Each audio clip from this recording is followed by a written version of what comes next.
lagi yang terbaik, nyatakan kudus.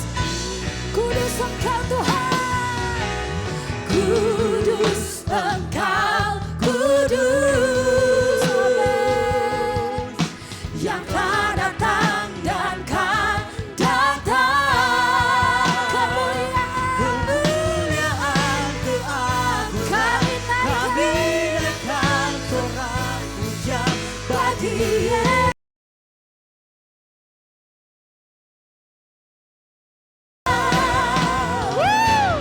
Kudus Engkau, kudus.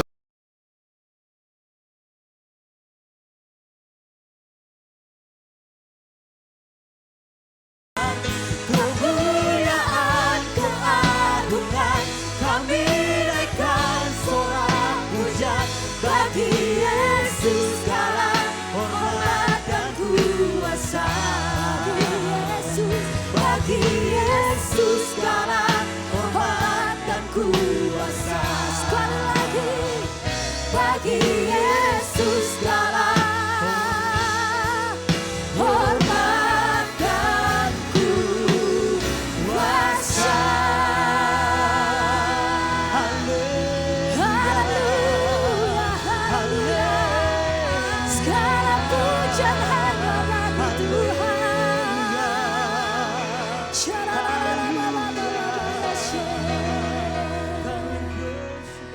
Haleluya, haleluya. Terima kasih buat hadirat-Mu yang luar biasa sore hari ini Tuhan. Biarlah Tuhan yang selalu memberkati umat-Mu. Tuhan yang sudah melawat semua jemaat-Mu sore hari ini. Terima kasih Bapa yang baik, dan saat ini kami siapkan hati kami untuk memberikan persembahan yang terbaik untuk Tuhan. Persembahan yang pertama, kiranya Tuhan yang terus memberkati umat-Mu berlimpah-limpah, berlimpah-limpah di dalam nama Yesus. Haleluya. Yang siap memberi, bersama-sama kita katakan amin. Saya persilakan duduk kembali dalam hadirat Tuhan.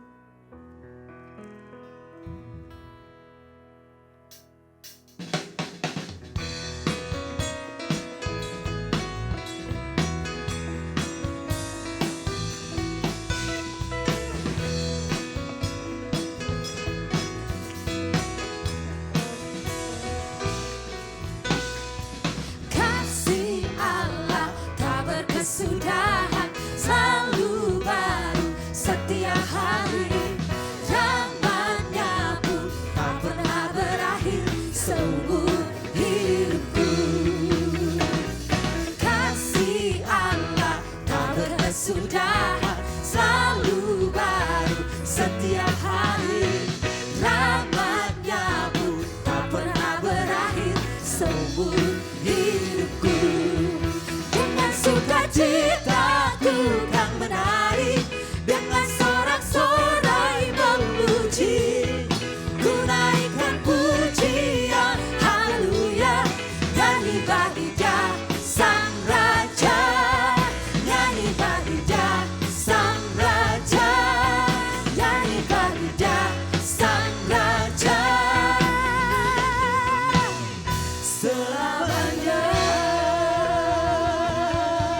Sekali lagi boleh kasih tepuk tangan terbaik buat Allah kita saudara. Haleluya. Yang siap menari buat Tuhan sore hari ini saya melihat. Boleh saya melihat dilambaikan tangannya saudara. Kurang tinggi saudara. Boleh sambil kasih tepuk tangan yang terbaik buat Allah kita.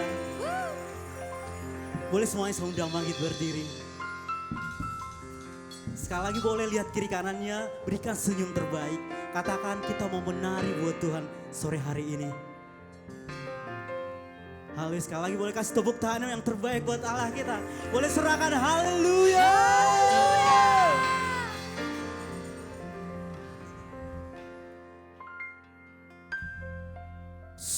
Suka-sukamu Tuhan,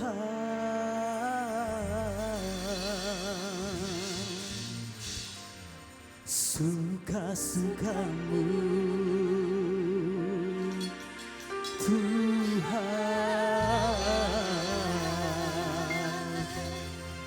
suka-sukamu Tuhan, Sama-sama ya Bapak Ibu Saudara. Suka-sukamu. Sambil angkat tangannya. Tuhan. Boleh sekali lagi tepuk tangan terbaik buat Allah. Shalalalala, shalalalala. Sama-sama menari buat Allah kita. Shalalalala, shalalalala, shalalalala, shalalalala.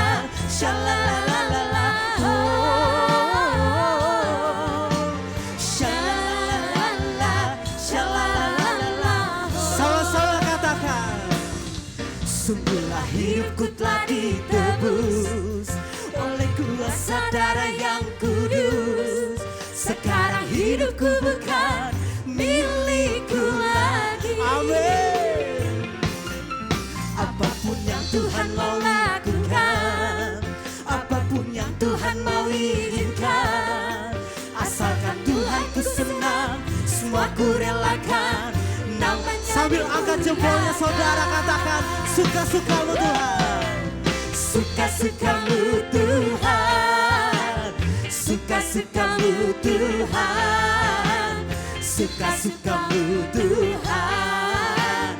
Suka-sukamu Tuhan. Suka-sukamu Tuhan.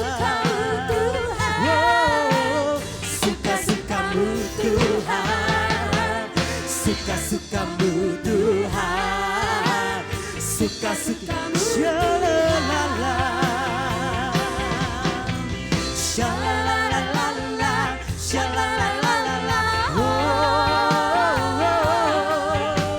shalalala, shalalala, shalalala, shalalala,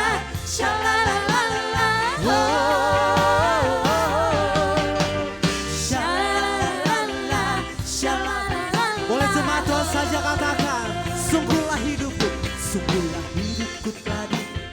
Mari suaranya jemaat Tuhan. Amin. Sekarang kami tahu hidup kami bukan milik kami lagi ya Tuhan. Apapun yang Tuhan mau lakukan, apapun yang mau Tuhan inginkan bagi hidup kami, asalkan Tuhan disenangkan, semua ku relakan. Sambil angkat jempolnya saudara, boleh jemaat Rahmani katakan, suka-sukamu Tuhan, yeah. Suka-sukamu Tuhan, oh, Tuhan. Suka-sukamu, suka-sukamu Tuhan, oh, suka-sukamu Tuhan. Suka-sukamu Tuhan, suka-sukamu Tuhan. Shalalala, shalalala, shalalala, oh, shalalala, shalalala, shalalala, shalalala, shalalala, oh.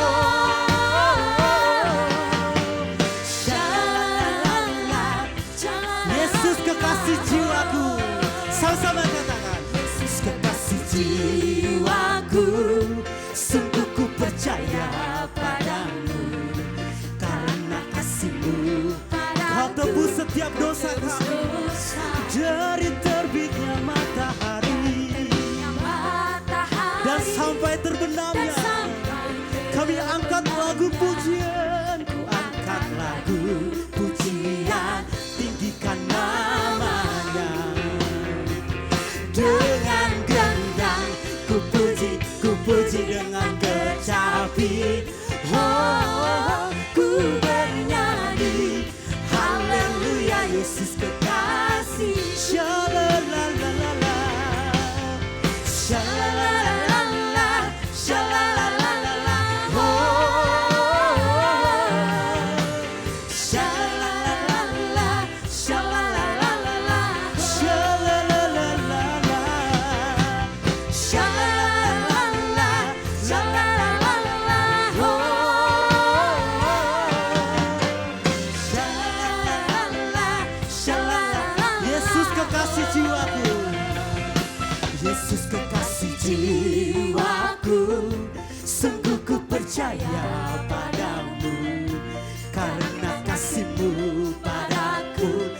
tebus dari terbitnya matahari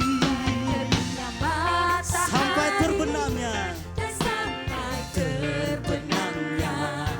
ku angkat lagu pujian tinggikan sama-sama katakan dengan gendang ku puji dengan kecapi ku bernyanyi haleluya Yesus kekal dengan gendang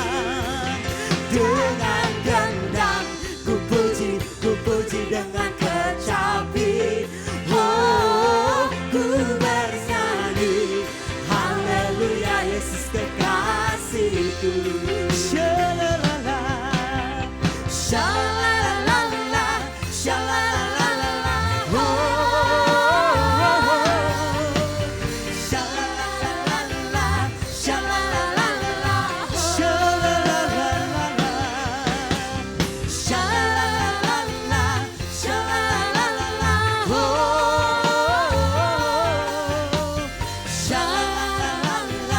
shalalala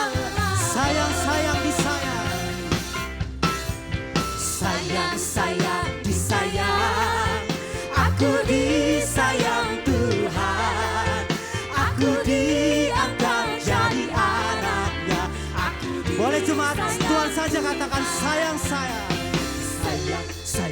disayang aku di jemaat GBI Rahmani disayang Tuhan amin jadi anaknya aku di glory haleluya glory glory glory haleluya glory glory glory puji Tuhan glory glory glory haleluya glory glory glory puji glory glory glory glory glory haleluya glory glory glory puji Tuhan glory glory glory haleluya glory glory glory puji Tuhan glory glory glory puji Tuhan glory glory boleh semuanya angkat tangannya Bapak Ibu Saudara glory puji Tuhan haleluya biarlah segala hormat pujian hanya bagi Yesus dulu sekarang dan sampai selama-lamanya yang sudah merasakan sukacita Tuhan pada sore hari boleh sekali lagi lambaikan tangannya Bapak Saudara boleh kasih tepuk tangan yang terbaik buat Allah kita saya persilahkan duduk kembali dalam hadirat Tuhan saatnya kita akan memberikan persembahan kedua yang diiringi oleh News.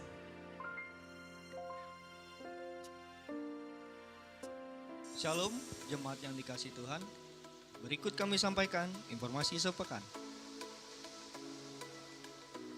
Ibadah raya yang pertama diadakan pukul 9 WIB disertai dengan Rahmani Kid di Gedung Rahmani 1. Ibadah raya yang kedua diadakan pukul 17 WIB disertai dengan Rahmani Kid di Gedung Rahmani 2. Bagi jemaat Tuhan yang belum tergabung di dalam KUL, Community of Love GBI Rahmani, dapat menghubungi tim Asher atau juga dapat menghubungi koordinator wilayah masing-masing.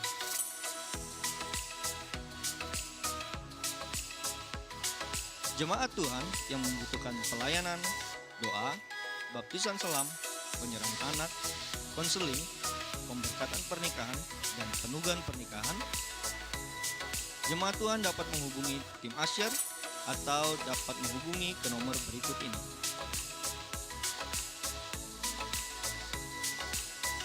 Bagi jemaat Tuhan yang rindu melayani di GBI Rahmani sebagai tim Praise and Worship, Prophetic, Rahmani Kid, Asher, Multimedia, dan pelayanan misi dapat mendaftarkan diri di meja Asher atau dapat menghubungi nomor sekretariat GBI Rahmani. Info TK, SD, SMP Rahmani. Telah dibuka pendaftaran penerimaan peserta didik baru atau pindahan tahun ajaran 2022-2023. Kabar gembira bagi kita semua, disediakan diskon uang pembangunan 20%. Dan khusus bagi jemaat GB Ramani, disediakan diskon uang pembangunan sebesar 50%. TK, SD, SMP Ramani dilengkapi dengan fasilitas gedung serbaguna, perpustakaan, area bermain, lapangan, klinik, dan lain-lain. Untuk informasi lebih lanjut, jemaat Tuhan dapat menghubungi ke nomor yang sudah tertera. Mari bergabung bersama kami, kita wujudkan putra-putri yang unggul, serta menumbuh kembangkan iman akan Tuhan Yesus Kristus.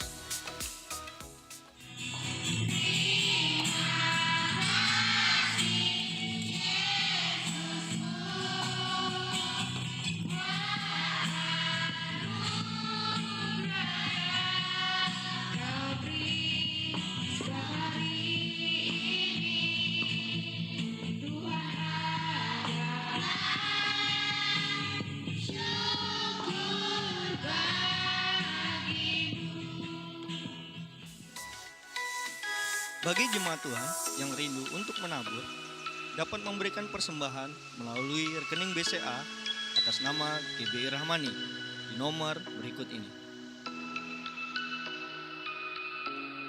Demikian informasi sepekan. Selamat beribadah dan Tuhan Yesus memberkati.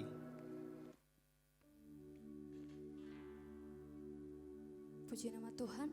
Mungkin ada jemaat Tuhan yang baru pertama kali hadir beribadah di tempat ini, boleh lambaikan tangannya Bapak Ibu. Haleluya, puji Tuhan. Boleh kita berikan tepuk tangan untuk Tuhan Yesus. Kami mengucapkan selamat datang dan Tuhan Yesus memberkati. Kita siapkan hati kita sore hari ini Bapak Ibu Saudara. Saya undang untuk bangkit berdiri. Mari dengan segenap hati kita bawa pujian kita. Karena di atas pujian dan penyembahan ada kuasa Tuhan dan mujizat Tuhan terjadi bagi kita. Yang setuju katakan amin. Amin. Kemurahan-Mu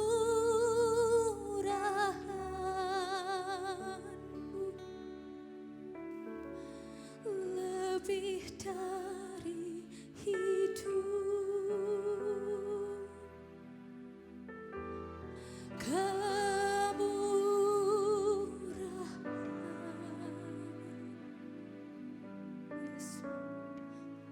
Lebih dari hidup,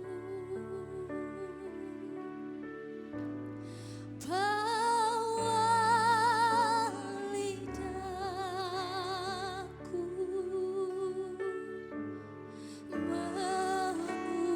memuji-Mu.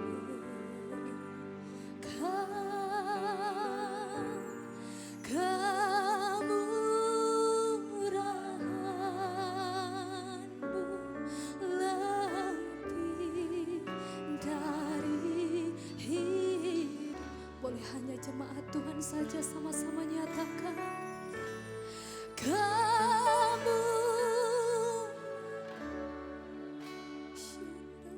Yes Lord.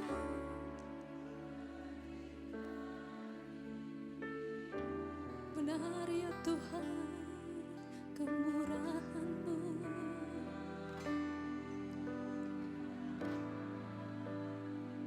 lebih dari hidup.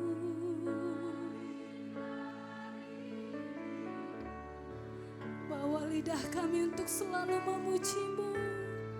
Bawa lidahku memuji-Mu.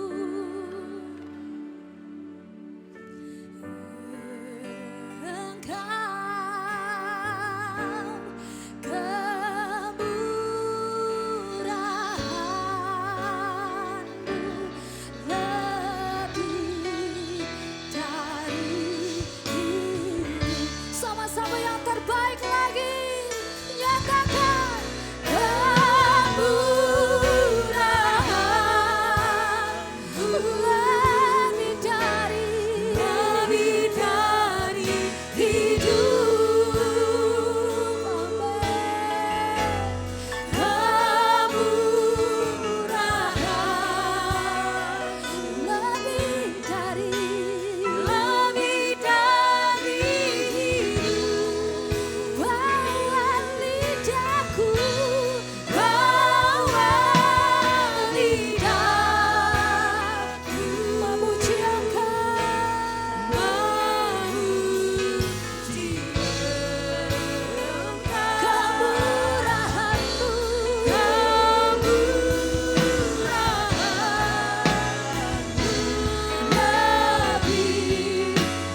haleluya. Terima kasih Tuhan, kemurahan Allah yang telah Engkau limpahkan bagi hidup kami, lebih dari hidup. Engkau telah memberikan nyawamu Tuhan di atas kayu salib agar kami manusia yang percaya kepada Tuhan tidak binasa tapi memperoleh hidup yang kekal yang Engkau anugerahkan bagi kami. Terima kasih kepada Tuhan, kami boleh beribadah kembali pada sore hari ini di rumah Tuhan di tempat ini. Kami menghadirkan Tuhan dalam hidup kami. Mari Engkau beracara penuh dalam hidup kami, menuntun langkah hidup kami, memasuki hari-hari awal di tahun yang baru 2023 ini yang penuh dengan misteri. Tetapi kami orang percaya, orang-orang benar, umat Tuhan pasti dipelihara oleh Tuhan.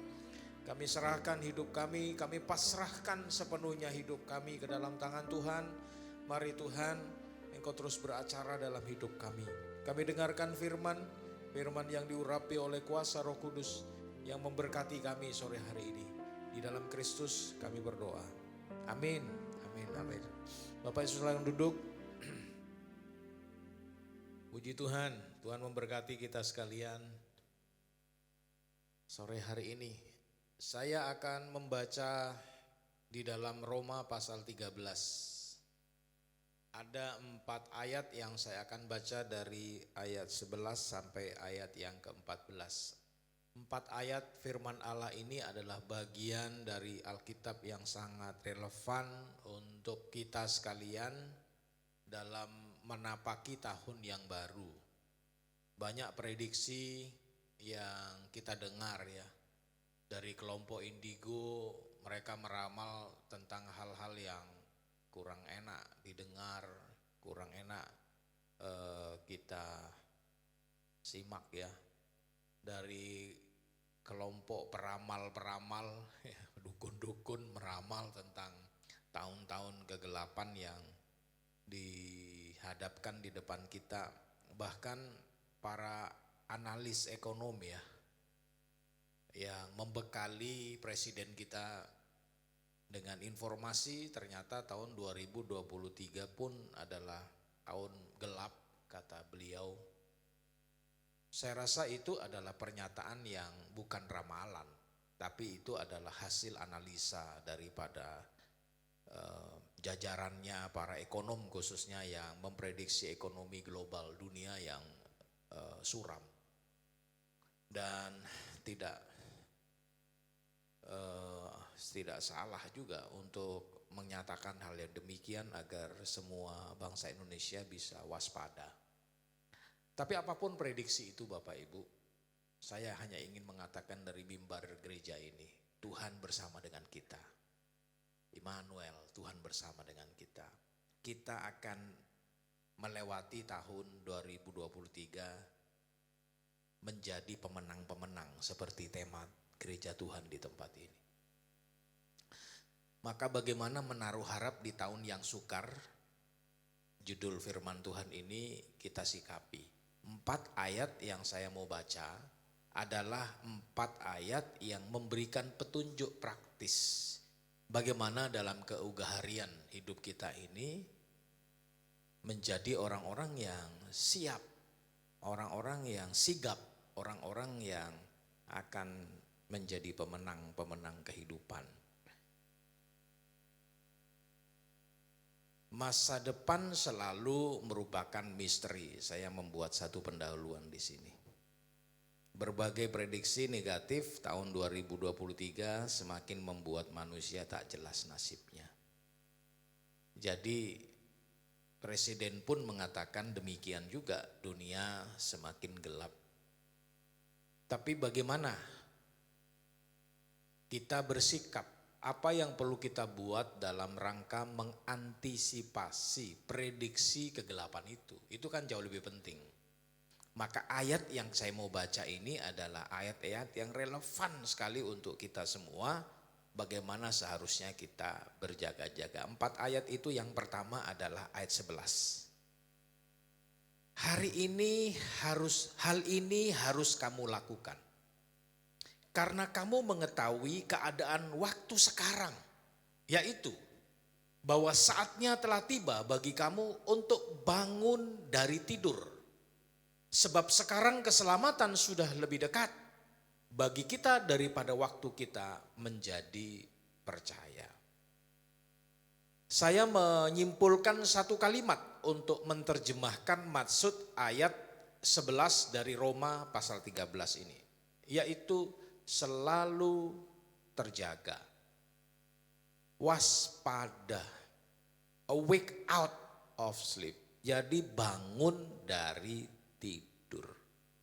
Ibu bapak saudara sekalian, kalau orang terjaga atau waspada atau bangun dari tidur, tidak tertidur, itu orang-orang yang siap.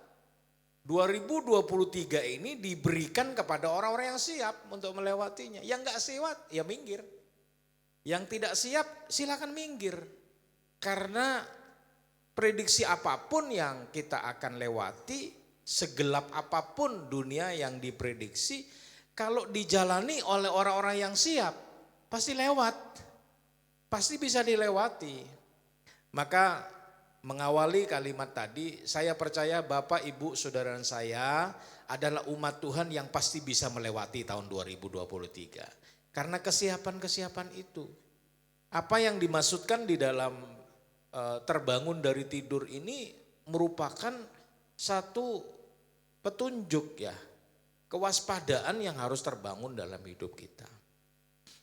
Banyak kecelakaan lalu lintas terjadi oleh karena salah satunya persoalannya pada human errornya, tertidur. Ya. Banyak kecelakaan terjadi itu dalam kecelakaan lalu lintas fatal, umumnya sopirnya ngantuk. Ya, meskipun ada banyak kesalahan lainnya ya, tapi salah satu kesalahan biasanya dimulai dari human error itu, yaitu ngantuk. Dan kalau ngantuk Bapak Ibu itu sudah gak terkendali, harusnya kita bisa lurus jadi jatuh ke jurang gitu. Harusnya kita bisa mengendalikan gas tapi malah karena tidur kakinya semakin menginjak gas semakin kencang. Jadi ada banyak kecelakaan yang seharusnya tidak perlu terjadi andai saja sopirnya waspada. Banyak orang kemalingan karena tidurnya terlalu lelap tuh penghuni rumah. Jadi tidur terlalu lelap atau tidur lelap yang digambarkan dalam analogi Alkitab ini berbicara tentang ketidaksiapan seseorang di dalam menghadapi situasi dan kondisi. Jadi kesimpulannya kita harus siap, harus waspada. Kalau mau melanjutkan kalimat siap ini maka tambahkan kerja keras. Jadi tahun 2023 kesiapan itu kita refleksikan dalam kerja keras. Jangan leha-leha, jangan nganggur, jangan bersantai-santai. Tapi mari kita bekerja keras. Dunia yang diprediksi gelap terutama dalam ekonomi global dunia ini ya. Maka juga akan bisa direspon oleh orang-orang yang siap bekerja keras gitu. Saya percaya orang yang kerja keras akan menuai hasilnya. Pasti akan menuai hasil. Siapa yang kerja keras dia pasti akan menuai hasilnya. Ada orang terkaya di muka bumi ini. Ya, namanya Bill Gates. Kita tahu Bill Gates itu, dia adalah orang yang termasuk paling kaya di muka bumi dari sekian banyak orang kaya ya. Dia punya penghasilan itu bunga banknya saja, bunga depositonya bisa mengalahkan Lionel Messi atau Cristiano Ronaldo itu. Ya bagaimana tidak? Setiap orang yang pakai Windows itu berbayar sama dia. Karena dialah pencipta Windows itu. Komputer itu yang. Jadi, enak ya. Ya enak lah. Penghasilannya sekian juta per detik, bayangkan itu. Wah itu ya enak lah. Tapi ya jangan lihat enaknya dong. Tapi bagaimana dia bisa menciptakan Windows itu yang harus saya tanya. Bagaimana dia hanya bisa tidur 1-2 jam dalam sehari. Bagaimana bisa berbanding dengan orang yang tidur 8-10 jam sehari dengan 1-2 jam sehari itu begitu. Jadi nggak bisa dibanding. Kerja kerasnya menghasilkan buah. Jadi saya percaya Bapak Ibu Saudara sekalian tahun 2023 mari kita waspada. waspada, terjaga, jangan leha-leha, jangan santai, kita siap siaga. Kita siap siaga dengan segala kondisinya, karena kesiapsiagaan ini akan membuat saudara saya tidak akan lengah begitu. Karena waspada terus, maka saya percaya kita akan dihantar Tuhan sampai ke tujuan, menyelesaikan tahun ini dengan baik. Yang kedua, ayat yang ke-12. Hari sudah jauh malam, telah hampir siang. Sebab itu marilah kita menanggalkan perbuatan-perbuatan kegelapan dan mengenakan perlengkapan senjata terang. Ayat yang ke-12 dari pasal 13 ini, langkah yang kedua yang diajarkan Alkitab kepada saya dan saudara adalah bagaimana Anda dan saya mulai berbenah diri. Kalau Alkitab menggunakan kata cast out. Cast out itu, cast off maksud saya itu membuang. Membuang apa? The world of darkness. Semua perbuatan gelap, perbuatan-perbuatan yang tidak baik. Karena semua hal-hal yang tidak baik, kegelapan yang dimaksud dalam perbuatan kegelapan yang dimaksud di Alkitab ini menjadi salah satu penghalang berkat Tuhan bagi kita. Tangan Tuhan gak kurang panjang menolong. Telinga Tuhan juga gak kurang tajam mendengar seru doa kita. Tapi Yesaya 59 ayat 1 dan 2 mengatakan pembatas, pemisah antara umat Tuhan dengan Tuhan itu adalah perbuatan dosa. Perbuatan gelap. Jadi saya sangat meyakini kalau ibu bapak semua kita mulai berbenah diri, berbenah hidup. Ayo kita yang jauh kemarin dari Tuhan, ayo kita mendekat kepada Tuhan. Yang bolong-bolong ibadahnya di tahun 2022, ayo isi bolong-bolongnya supaya kita semakin setia kepada Tuhan. Dan saya percaya orang yang setia kepada Tuhan, Tuhan juga setia kepada kita. Itu hukum ilahi, nggak bisa dibatalkan oleh kita. Mengharap Tuhan menolong kita, tapi kita tidak mendekat kepada Tuhan, saya rasa tidak fair. Itu tidak baik, tidak fair. Kita mengharapkan Tuhan menolong, ya, tetapi perbuatannya nggak benar ya. Pak Pendeta bantu doa, Pak Pendeta doakan saya. Oh ya namanya gembala kayak saya bersama istri saya ini. Ada jemaat datang begitu, kami berdoa Bapak Ibu. Itu tugas kami, hamba-hamba Tuhan mendoakan, melayani, menggembalakan jemaat. Tapi kalau tidak dibarengi dengan upaya berbenah diri yang bersangkutan, ini kan masalahnya. Kami berdoa sungguh-sungguh, minta Tuhan membuka tingkap langit. Kami berdoa sungguh-sungguh supaya dari sorga berkat Allah dicurahkan untuk pemulihan hidupnya. Tapi waktu kami datang ke rumahnya nggak ngasih tahu, tiba-tiba di situ kumpulan orang sedang berjudi. Ya gimana mau diberkati gitu loh. Rumahnya dijadikan sarang judi. Ini contoh ya, saya tidak bermaksud apa-apa kecuali hanya ngomong kepada kita, ayo Bapak Ibu mau diberkati Tuhan, berbenah. Tinggalin semua perbuatan yang gak betul. Tapi mari kita lurus di hadapan Tuhan. Supaya kita ini diberkati Tuhan. Nah kalau keinginan terus didoakan, ya, terus berdoa dengan sungguh-sungguh ya. Pendetanya sudah sampai ngebul berdoa, mendoakan minta berkat supaya jemaat jadi berkati. Tapi perbuatan jemaatnya begitu. Doanya pendeta nyangkut di plafon, nggak nyampe ke sana. Gitu. Anda sendiri buat pembatas sih. Saya pikir ini sesuatu yang tidak fair namanya. Jadi kalau mau diberkati tahun 2023, mari kita benar di mata Tuhan ya. Tinggalin semua perbuatan-perbuatan gelap itu. Saya percaya sedikit demi sedikit tapi pasti Tuhan pasti membuka jalan bagi kita. Tapi kalau kita tidak benar ya pasti masalah. Apa yang perlu dibenahi? Ya ini banyak. Hati kita harus dibenahi. Yang bengkok-bengkok, yang gak benar, yang penuh dengan dengki, yang penuh dengan berbagai niat buruk, niat jahat di hati. Ayo kita bersihkan hati, jagalah hati. Jangan kau nodai kata Cak Nun tuh. Jadi jaga hati kita. Jaga kebiasaan, jaga pikiran kita. Pikiran ini juga menjadi sesuatu yang kadang-kadang menghalangi kita ya. Pikirannya harus sehat, pikirannya benar gitu. Berbenah ini juga diikuti berbenah pikirannya. Ya, harus lurus pikirannya, harus benar gitu. Jangan tidak atau dicidrai dengan hal yang nggak benar. Saya tadi ngasih contoh ya, beberapa bulan lalu, ingat Bapak Ibu di Bekasi ada anak-anak remaja yang nyegat truk tuh. Demi konten, truk lagi laju kencang dicegat coba. Demi alasan konten, buat konten. Temennya sih buat konten beneran, tapi tergilas tuh orang. Matilah dia. Itu namanya gak punya pikiran. Bagaimana sih orang-orang bisa dengan alasan seperti itu pikirannya gak jalan gitu. Jadi banyak orang yang pikirannya gak jalan. Banyak orang-orang pikirannya sudah ngaco, pikirannya sudah tidak benar gitu, tidak betul. Jadi mari kita benahi supaya pikiran kita lurus. Jangan hal-hal yang tidak baik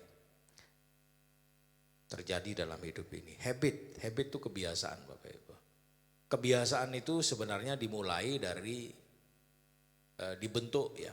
Pada awalnya yang membentuk kebiasaan, kita yang membentuk kebiasaan. Tapi lama-lama kebiasaan yang membentuk kita. Ini benar ya. Jadi Bapak Ibu, mari kita biasakan hal-hal yang baik. Sebab orang bisa karena biasa. Orang bisa karena biasa. Jadi kalau ada hal-hal yang tidak baik lalu menjadi habit kita, kebiasaan kita, merubahnya itu susah. Merubahnya susah. Jadi semua hobi-hobi yang tidak baik, yang bersinggungan dengan alkohol, yang bersinggungan dengan nikotin dan segala macam, ayo ya kebiasaan-kebiasaan yang kira-kira kurang baik ya benahilah, tinggalkanlah. Saya pasti sangat meyakini apabila ada niat saja di hati kita untuk benar ya, saya percaya Tuhan menghargai kita. Tuhan pasti tolong kita. Lalu tangan, hand ini tindakan. Persis seperti ayat ini mengatakan, jadi kita harus menanggalkan seluruh perbuatan. Perbuatan itu tindakan-tindakan. Yang dimaksud di sini adalah tangan. Jadi apapun yang kita harus lakukan, mari kita lakukan dengan landasan benar di mata Tuhan. Jadi bagian kedua dari petunjuk ini mengajarkan kepada saya dan saudara menjalani atau melewati tahun 2023. Mari kita bersama-sama berbenah diri. Karena dengan cara demikian saya percaya Tuhan buka jalan bagi kita. Yang ketiga, ayat 13-nya, marilah kita hidup dengan sopan. Seperti pada siang hari, jangan dalam pesta pora dan kemabukan, jangan dalam percabulan dan hawa nafsu, jangan dalam perselisihan dan iri hati.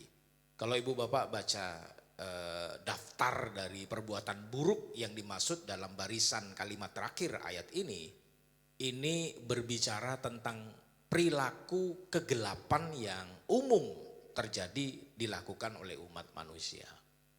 Nah kalau itu yang terjadi maka Alkitab mengajarkan kepada kita menanggalkan itu semua. Caranya adalah bangunlah hidup dalam terang itu.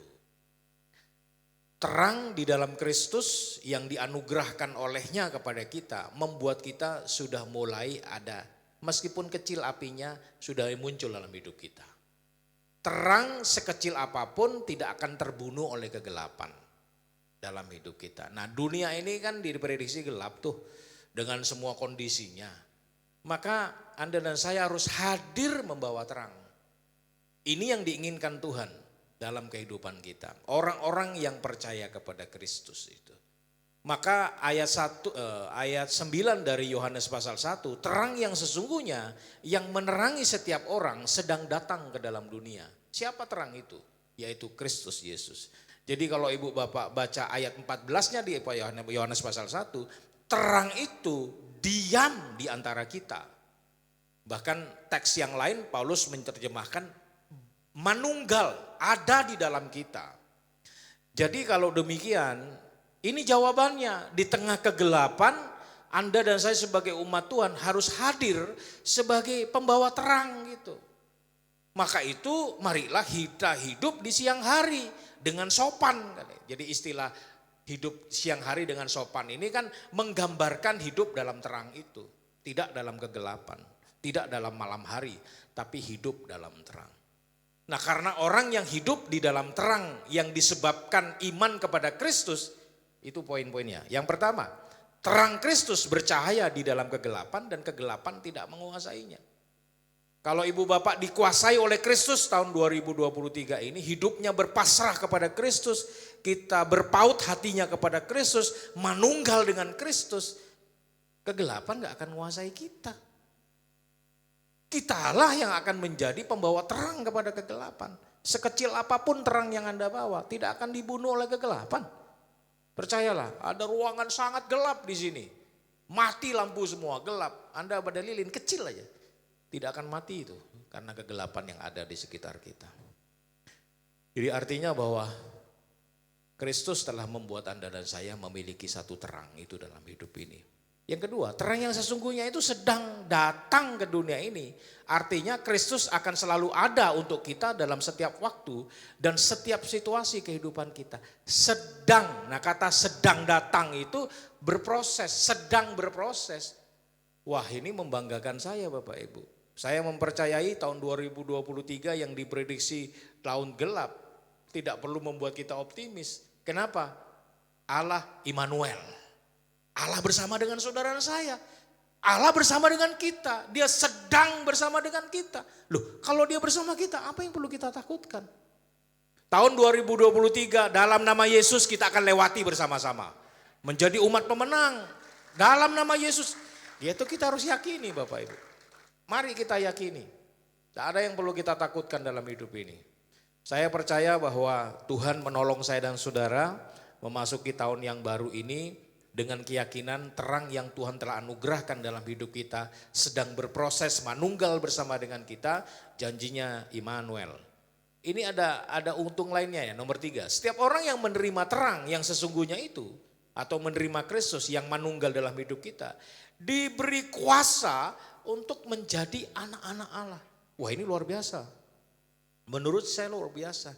Ibu bapak menjadi umat Tuhan yang percaya kepada Kristus melewati tahun yang sukar 2023, kita punya predikat anak-anak Allah.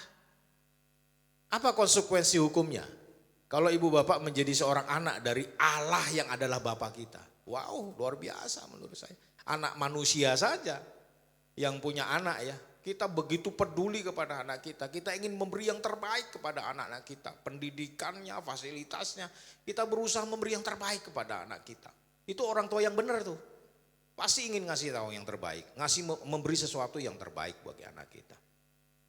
Nah itu orang tua gitu. Gak mungkin anaknya akan ditelantarkan. Akan dipantau, akan dilihat, akan diawasi. Akan dijaga, akan dicukupi, diayomi. Itulah peran orang tua kan. Nah sekarang kalau analogi itu dipakai. Kita diberi kuasa menjadi anak-anak Allah. Wow, luar biasa. Allah kita adalah Allah pemilik langit dan bumi.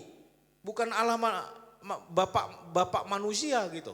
Tapi dia adalah Bapak yang adalah Allah itu sendiri bagi saya dan saudara. Ini membanggakan saya dan saudara. Kenapa? Karena Anda dan saya adalah fokusnya mata Tuhan. Di mana dia selalu memperhatikan kita. Dia bertanggung jawab terhadap hidup kita. Ini membanggakan saya dan saudara sekalian ya. Ada konsekuensi lain yang keempat. Setiap orang yang menerima Yesus Kristus dapat mengenal Allah dengan benar. Karena tidak seorang pun yang pernah melihat Allah, tetapi anak tunggal Allah yang ada di pangkat Bapa, dialah yang menyatakannya. Ini artinya apa? Di bagian ketiga ini sebenarnya ini berhubungan dengan anugerah Allah yang luar biasa yang diberikan kepada setiap orang yang percaya kepadanya sehingga tidak binasa, melainkan memperoleh hidup yang kekal. Sebenarnya ayatnya itu, maksudnya hubungannya ke sana.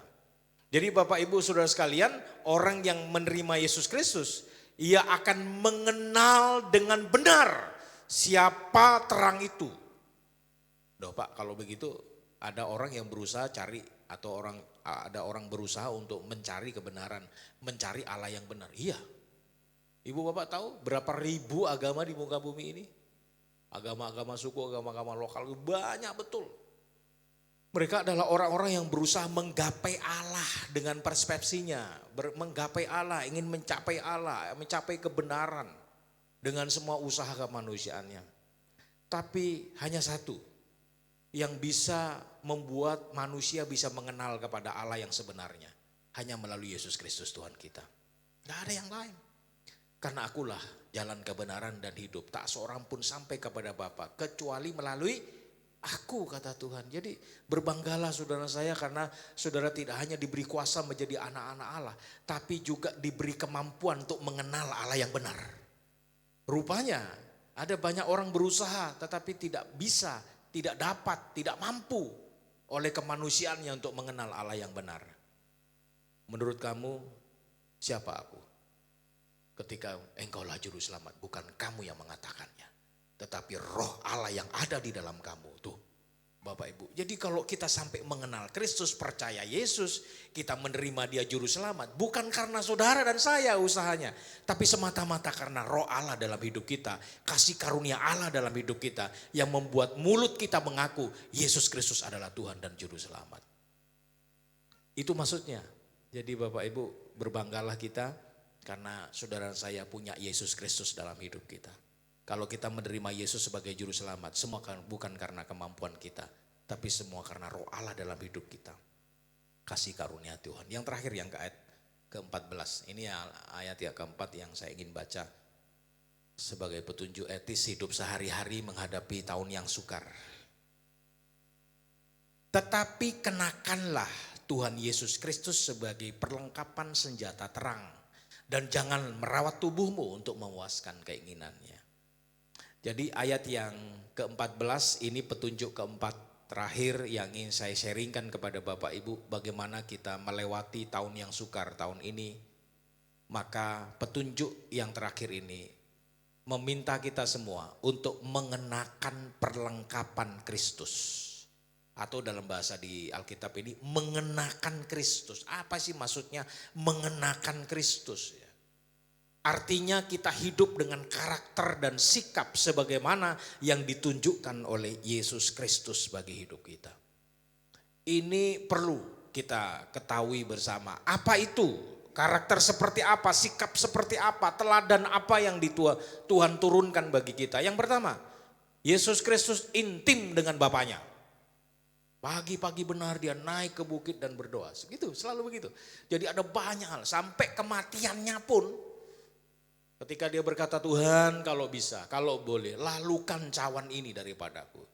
Tapi ketika dia mengakhiri kalimatnya, tetapi biarlah kehendakmu yang jadi. Betapa tunduknya dia terhadap Bapanya. Dia hidup melakukan kehendak Bapanya. Bagaimana dengan kita Bapak Ibu? Bagaimana dengan saya dan saudara sebagai umat Tuhan? Apakah Anda punya keintiman pribadi dengan Tuhan kita? Yang jauh dari Tuhan, ayo dekat kepada Tuhan Pak, Ibu. Mari kita mendekat kepada Tuhan. Yang selama ini mungkin terbiasa melanggar firman Allah. Ayo kita rem tindakan itu. Kita mulai taat kepada firman Allah. Kita percaya orang yang melakukan firman Allah. Pasti dia akan hidup dalam kelimpahan kasih karunia Tuhan. Saya kasih catatan kecil ya. Kenapa orang Israel itu diberkati Tuhan? Luar biasa loh. Kalau Anda lihat orang Israel itu jumlahnya gak banyak. Di muka bumi ini hanya sekian persen. Kecil sekali jumlahnya.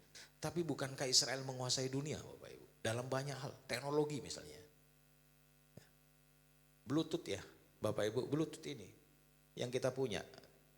Kita berpikir itu teknologi baru puluhan tahun terakhir gitu ya. Bukan Pak. Tahun 70-an tuh sudah ditemukan. Bluetooth itu ditemukan oleh dan sudah digunakan oleh tentara Israel dalam berkomunikasi dengan sesamanya. Jadi tahun 70-an tuh Bluetooth tuh. Teknologi sangat luar biasa. Semua penemu-penemu di dunia, Thomas Alva Edison, Albert Einstein, orang-orang Yahudi. Ekonom penguasa dunia. Siapa? Banyak orang Israel. Satu ekonom yang pernah memporak-porandakan ekonomi Indonesia. Namanya siapa? George Soros dulu kan. Tahun 98. Ingat cerita itu. Satu orang Yahudi bikin porak-poranda Indonesia dulu. Dan lebih dari 20% orang-orang kaya di Amerika itu adalah para ekonom-ekonom atau orang-orang kaya dari orang-orang Israel. Orang Yahudi. Jadi penguasa memang. Ada banyak teknologi yang ditemukan di padang gurun negerinya, wilayahnya. Tapi dari sana sumber buah-buahan terekspor ke Amerika. Dari Israel, bayangkan. Padahal padang gurun, merubah air laut jadi air tawar. Bagaimana itu? Tapi intinya bangsa ini bangsa diberkati Tuhan lah, intinya begitu. Luar biasa mereka. Dengan tidak bermaksud berkiblat ke sana, bukan. Tapi maksud saya hanya cerita ini bangsa diberkati Tuhan, kira-kira begitu. Bisa begitu kenapa? Bukan hanya bangsa pilihan, tapi mereka itu bangsa religius, Pak, Ibu. Mereka itu taat firman. Hukum-hukum Taurat sampai hari ini dilakukan. Itulah yang membuat mereka itu menjadi orang-orang yang diberkati oleh Tuhan. Maka prinsipnya saya percaya kalau ibu bapak, saya dan saudara sekalian taat kepada firman Allah, percayalah engkau akan diberkati oleh Tuhan. Pasti diberkati oleh Allah. Taat aja, lakukan firman Allah. Pasti diberkati oleh Tuhan. Semua tanggalkan perbuatan gelap, tanggalin semua yang gak benar. Tapi mari kita mulai dengan hidup benar tahun 2023. Saya percaya, perlahan tapi pasti Tuhan buka tingkap langit memberkati saudara dan saya. Saya yakin itu. Bijak, teladan yang berikutnya itu bijak, wise, bijaksana. Mari kita harus bijaksana. Tahun 2023 ini tahun gelap, harus bijaksana. Dalam semua hal itu bijaksana. Bijaksana dalam menggunakan keuangan. Apa yang kita bisa rem, apa yang kita bisa hemat. Tahun-tahun sulit ya harus berhemat. Apa yang gak perlu dikeluarkan kita gak perlu lakukan dan sebagainya. Ini kan bentuk dari kebijaksanaan. Bijaksana dalam kehidupan gitu. Dalam banyak hal ayo kita bijak.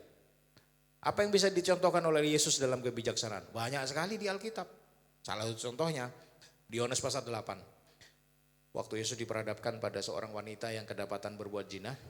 Itu jebakan luar biasa dari orang Yahudi untuk menjatuhkan Yesus. Tapi dia gak bisa. Guru, menurutmu bagaimana nih?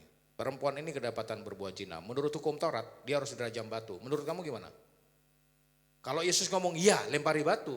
Mungkin akan memuaskan dia. Tapi itu jebakan. Kenapa? Kalau dia sampai iyakan, maka Yesus akan kena hukum Romawi. Karena tidak ada orang mati tanpa ada peradilan Romawi. Gak boleh. Jadi hukum Taurat tunduk pada hukum Romawi pada saat itu. Karena itu di bawah jalan Romawi. Dia gak bisa ngomong iya gitu. Tapi kalau tidak dihukum, bagaimana? Ya salah juga. Jadi artinya apa? Ini buah si malakama. Dilempari batu salah, tidak dilempari batu salah. Kalau dibilang, wah aku kan ngajarkan hukum kasih, udahlah lepasin aja dia. Oh gak bisa, kamu melanggar Taurat kalau begitu. Gitu. Jadi ini buah si malakama. Dimakan mati, tidak dimakan bapak mati, kalau dimakan ibu mati gitu. Jadi ini susah, itu yang disebut dengan buah si malakama. Tapi apa yang ditunjukkan Tuhan Yesus? Bapak Ibu tahu cerita itu? Tuhan Yesus korek-korek tanah, ya, tulis-tulis di tanah. Gitu. Gak tahu apa yang ditulis, gak tahu apa yang digambar. Ya diem aja. Sampai dia ulang-ulang. Baru dia mendongak. Saya rasa tulis-tulis tanah itu, tulis-tulis begitu, ini bentuk dari ketenangan Tuhan menghadapi situasi itu. Dia kuasai situasi, dia diam. Dia gak mau gerasa gerusu, dia gak mau terburu-buru dalam mengambil keputusan. Ini langkah penting nih. Bagaimana dia harus berdiam diri. Lalu dia mendongak. Siapa yang tidak berdosa di antara kamu, silahkan orang itu lempari pertama kali dengan batu orang ini. Lalu karena pernyataan itu semua pulang satu-satu gak ada lagi. Terakhir dia tanya ke perempuan, apakah ada di antara mereka melempari kamu dengan batu? Tidak ada Tuhan. Kalau begitu pergilah, jangan berbuat dosa lagi. Apa maknanya Bapak Ibu? Maknanya adalah bagaimana Tuhan itu begitu bijaksana dalam hidupnya. Dan itu tidak terlahir dari orang yang gerasa gerusu. Orang yang keburu-buru dalam mengambil keputusan. Mari ketika kita menghadapi berbagai hal dalam hidup ini di mana Bapak Ibu harus memutuskan sesuatu, biasakan kita duduk di kaki Tuhan. Kita berdoa minta petunjuk Tuhan, kita berdoa minta konfirmasi dari Tuhan. Bijaksana, tenang menghadapi segala sesuatu. Kita jangan gerasa gerusu sekali lagi, jangan keburu-buru, apalagi lagi marah. Jangan pernah mengambil keputusan di saat marah. Karena biasanya berpotensi tidak betul. ya, tidak stabil gitu. Jadi berdoalah kepada Tuhan. Kalau di tahun 2023 Ibu Bapak akan menghadapi banyak masalah-masalah yang menimpa kita, ingat firman Tuhan sore hari ini. Tenanglah engkau, supaya engkau bisa berpikir dan berdoa kepada Tuhan. Saya percaya Tuhan akan tolong saya dan saudara. Saya tunjukkan yang terakhir teladan, sebenarnya teladan Kristus banyak banget ya. Tapi yang terakhir perintah untuk jangan khawatir. Kekhawatiran ini seringkali menguasai kita. Tapi data dari penelitian dari Biola University ini akan menolong saudara. Ya, perintah jangan khawatir itu kan banyak. Jangan khawatir, jangan khawatir. Banyak sekali di Alkitab. Tapi prediksi kegelapan ini membuat sebagian orang Kristen pun terjebak pada kekhawatiran. Firman Tuhan mengingatkan saudara saya hari ini bahwa sesungguhnya Allah bertanggung jawab atas hidup kita. Immanuel, Allah beserta dengan saudara saya. Kekhawatiran seringkali yang kita lakukan atau kita jalani dalam hidup ini, menurut penelitian ini 92% tidak pernah terjadi. Hanya 8% yang berpotensi terjadi dengan rincian seperti yang Bapak Ibu lihat di layar itu. Maka kalau lihat data ini, mari Bapak Ibu kita membiasakan diri untuk mempercayakan sepenuhnya kepada Tuhan. Khawatir sebagai tanda bahwa kita perlu waspada, itu perlu. Ketika kita khawatir, nanti celaka. Lalu menimbulkan kewaspadaan, itu perlu. Tapi kekhawatiran yang berlebihan membuat kita tidak produktif. Dan itu yang dinilai oleh Biola University dalam penelitiannya. 92% itu enggak bermanfaat gitu. Untuk apa kita? Saya tutup dengan kesaksian tanggal 28 itu Bapak Ibu. Tanggal 28 Desember kemarin kan luar biasa itu ya. Prediksi dari ramalan BMKG, dari peramal-peramal luar biasa itu memprediksi. Sampai Gubernur DKI pejabat itu memberikan himbauan agar karyawan-karyawan bekerja dari rumah saja.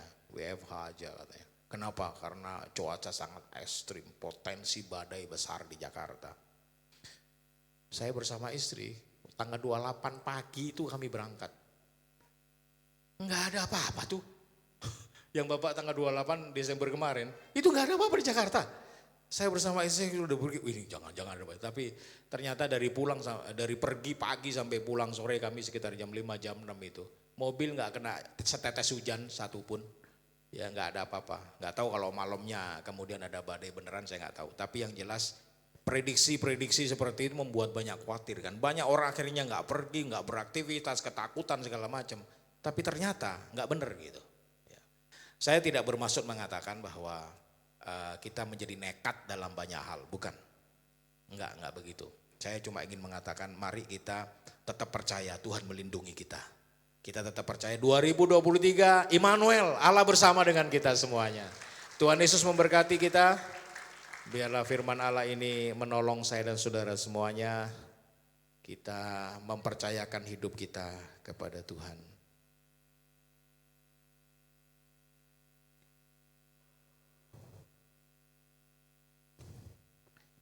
Kaulah segalanya dalam hidupku, kerajaanmu, kebenaranmu, itulah bagian hidupku. Kau Bapa yang mengasihiku, kuasa-Mu memulihkanku, hati yang baru Kau berikan untukku dapat melihat rencana-Mu indah bagiku.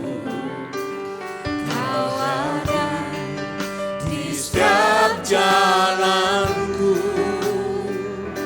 hatiku haus dan lapar akan Engkau. Mari kita berdiri mengakhiri ibadah kita Bapak Ibu, kita akan berdoa. Segala, katakan Engkaulah segalanya Tuhan dalam hidupku. Dalam hidup kerajaan-Mu, kebenaran-Mu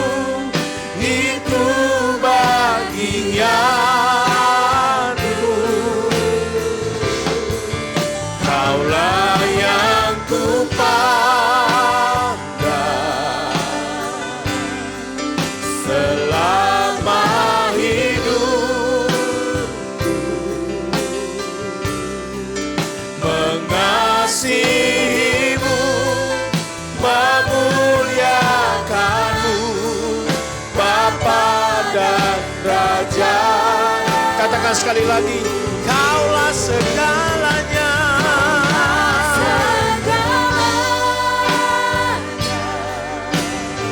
Amin. Di dalam hidup, biar kerajaan dan kebenaran-Mu Tuhan menjadi bagian hidup kami. Kebenaran-Mu itu bagianku. Hanya Engkau yang kami pandang, yang ku pandang selama hidupku, mengasihimu, memuliakanmu, Bapa dan Rajaku. Mengasihimu, mengasihimu, memuliakanmu dan Rajaku. Haleluya. Terima kasih Tuhan Yesus.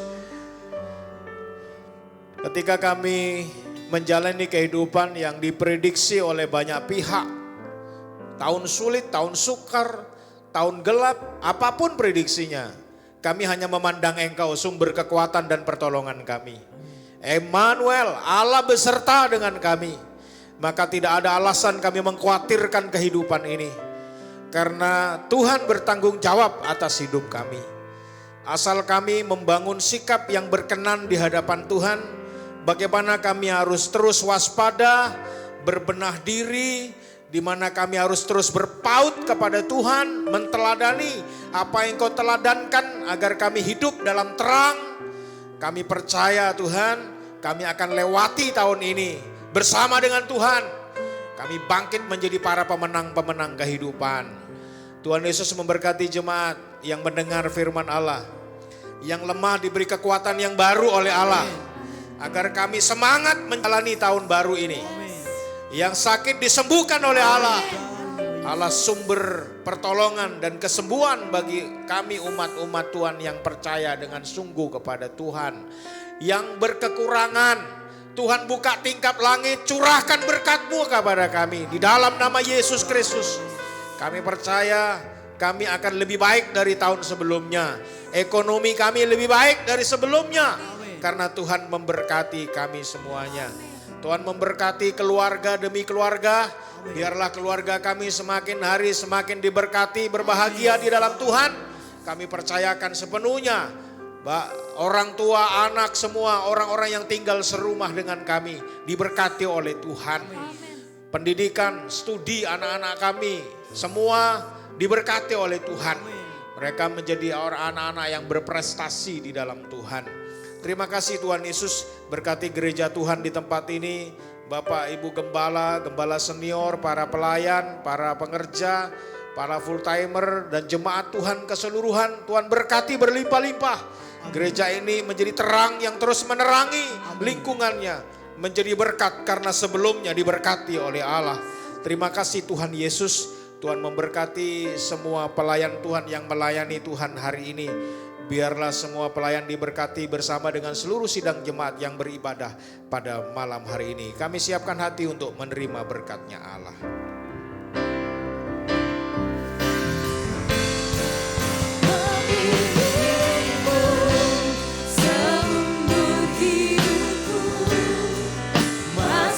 Dalam rencana-Mu pikiranku, kehendakku, ku serahkan padamu. Harapanku hanya di dalam-Mu, bukan teguh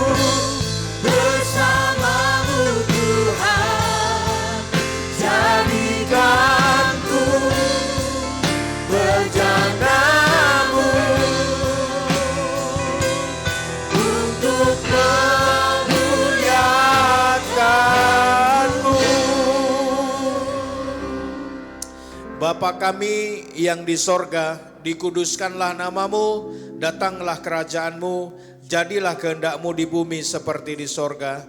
Berikanlah kami pada hari ini makanan kami yang secukupnya, dan ampunilah kami akan kesalahan kami, seperti kami juga mengampuni orang yang bersalah kepada kami.